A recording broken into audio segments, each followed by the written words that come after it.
Hi everyone, I hope you're doing great at home. Today I am recording myself to give you some tips to survive this quarantine.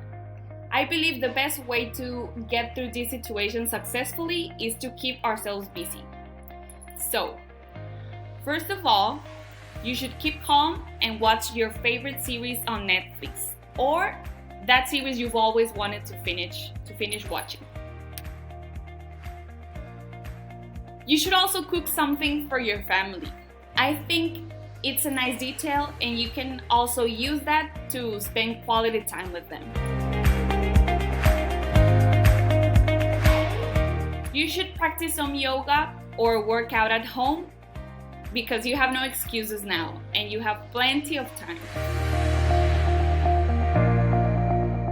You could also download the TikTok app.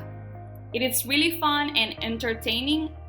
And if you wish, you could also record yourself dancing. It's up to you.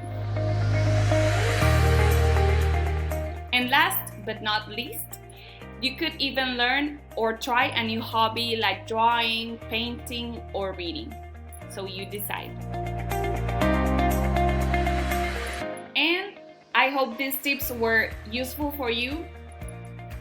This is a friendly reminder for you to wash your hands.